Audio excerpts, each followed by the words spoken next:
ഈശോ മിശിഹായിൽ സ്തുതി ഉണ്ടായിരിക്കട്ടെ. കർത്താവ് യേശു മിശിഹായിൽ അനുഗ്രഹിക്കപ്പെട്ടവരെ, നോമ്പുകാലം അനുഗ്രഹത്തിൻ്റെ കാലഘട്ടമാണ്. കുരിശിൻ്റെ വഴിയിലൂടെ ഒരുപാട് നമ്മൾ യാത്ര ചെയ്തവരാണ്. നാം എപ്പോഴും കുരിശിൻ്റെ വഴി നടത്തുന്നതിൽ അതീവ ശ്രദ്ധയുള്ളവരാണ്. നമുക്കറിയാം, എവിടെയെല്ലാം കുരിശിൻ്റെ വഴി നടത്തപ്പെടുന്നുണ്ടോ അവിടേക്കെല്ലാം നാം ഓടിയെത്തും. കാരണം അത് നമ്മുടെ മനസ്സിന് വലിയ കുളിർമ നൽകുന്ന ഒരു അനുഭവമാണ്. കുരിശിൻ്റെ വഴിയിൽ പ്രത്യേകിച്ച് 6-ാം സ്ഥലം എത്തുമ്പോൾ ഇപ്രകാരം വചനം നമ്മോട് പറയുന്നു: എന്നോട് സഹതപിക്കുന്നവരുണ്ടോ എന്ന് ഞാൻ അന്വേഷിച്ചു നോക്കി, ആരെയും ഞാൻ കണ്ടില്ല. എന്നെ ആശ്വസിപ്പിക്കാൻ ആരുമില്ല. 69-ാം സങ്കീർത്തനത്തിലെ 20-ാമത്തെ വാക്യമാണ്. ദീനരോധനം എന്നുള്ള വലിയ നെടുവീർപ്പിൻ്റെ ശബ്ദമാണ്.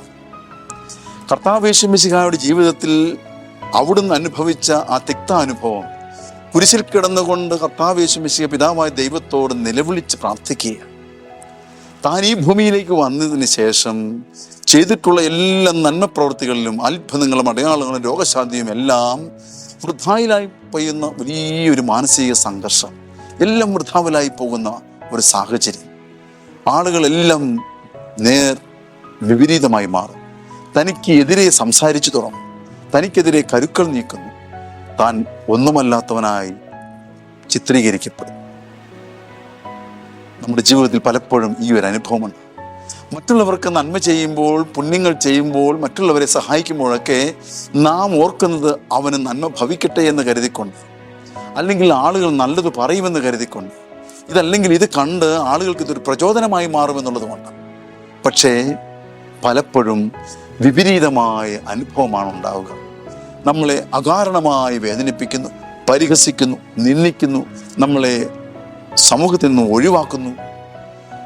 ഇങ്ങനെ ഓരോ വിധത്തിലും ഹൃദയത്തിന് മുറിവേൽക്കുന്ന അനുഭവം, ഒറ്റപ്പെടുന്ന അനുഭവം, അങ്ങനെ തിരസ്കൃതനായി മാറുന്ന, നിരാശയിലേക്ക് കൂപ്പുകുത്തുന്ന അനുഭവം ഒരുപാട് ഉണ്ടാകുന്ന മക്കളെ നമ്മൾ അനുദിനം കണ്ടുമുട്ടുന്നു. ഇവിടെയാണ് കുരിശിൻ്റെ വഴി നടത്തുമ്പോൾ 6-ാം സ്ഥലമെത്തുന്ന ആ ഭാഗത്ത് നമ്മെ ചിന്തിപ്പിക്കേണ്ടത്. കർത്താവായ യേശു മിശിഹായുടെ ആ മനോഭാവം, എല്ലാത്തിനെയും ഉൾക്കൊള്ളുവാനും പിതാവിലേക്ക് സമർപ്പിക്കുവാനുള്ള മനസ്സിൻ്റെ ആ എളിമ, താൻ സ്വയമേ എല്ലാം ചെയ്യുന്നതല്ല, മറിച്ച് പിതാവിൻ്റെ ഹിതമനുസരിച്ച് പ്രവർത്തിക്കുന്നതാണെന്നുള്ള ആ ബോധ്യം ഈശോയെ എല്ലാം ഉൾക്കൊള്ളുവാനും ഏറ്റെടുക്കുവാനും തയ്യാറാക്കുക.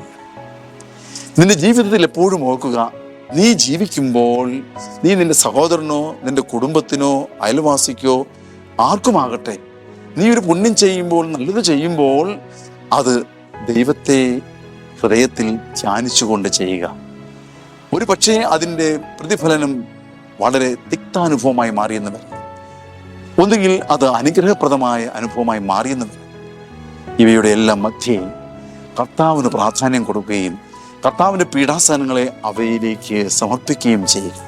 അപ്പോൾ നിന്റെ ജീവിതത്തിൽ കുരിശിൻ്റെ വഴിയിലൂടെ നടക്കുന്ന അനുഭവങ്ങൾ വരുമ്പോൾ നീ ശക്തിയുള്ളവനായി മാറും.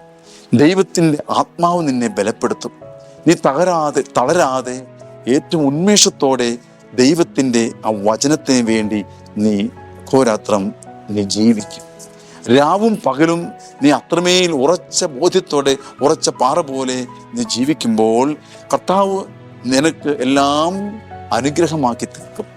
അതുകൊണ്ട് എല്ലാ തിക്ത അനുഭവങ്ങളും, എല്ലാ വേദനിപ്പിക്കുന്ന സാഹചര്യങ്ങളും കർത്താവ് യേശു മിശിഹായുടെ കുരിശിനെ ഓർത്ത്, കർത്താവ് യേശു മിശിഹായുടെ ജീവിതത്തെ ഓർത്ത് നീ സമർപ്പിക്കുക.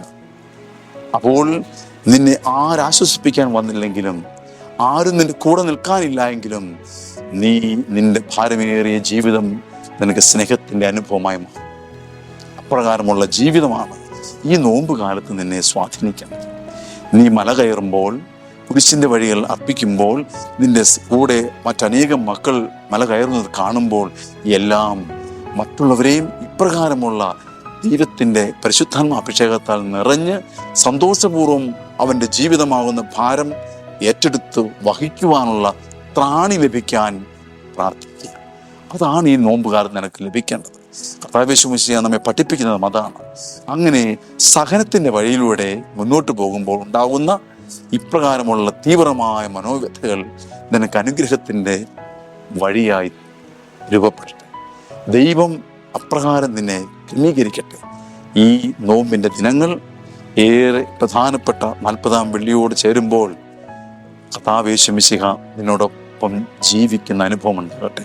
നീ വഹിക്കുന്ന ജീവിതം കർത്താവ് യേശു മിശിഹ എടുത്ത കുരിശിനോട് ചേർത്ത് വയ്ക്കാൻ ശിമയോനെ പോലെ കുരിശൊന്ന് താങ്ങാൻ സാധിക്കുന്നത് പോലെ നിന്റെ ജീവിതത്തെ കർത്താവ് യേശു മിശിഹയുടെ കരങ്ങളിലേക്ക് കൊടുത്ത് പിതാവായ ദൈവത്തോട് കർത്താവ് ആരാഞ്ഞതുപോലെ എൻ്റെ ഹിതമില്ല നിന്റെ ഹിതമെന്നിൽ നിറവേറട്ടെ എന്ന് അരുളുന്ന ഈശോ മിശിഹായുടെ മനോഭാവം പ്രിയപ്പെട്ട മക്കളെ നിങ്ങൾക്കുണ്ടാകട്ടെ. ദൈവം അങ്ങനെ ഇതിനെ വിശുദ്ധീകരിക്കുന്ന പുണ്യപാതയായി ഈ നോമ്പിൻ്റെ വഴി അനുഗ്രഹമാകട്ടെ.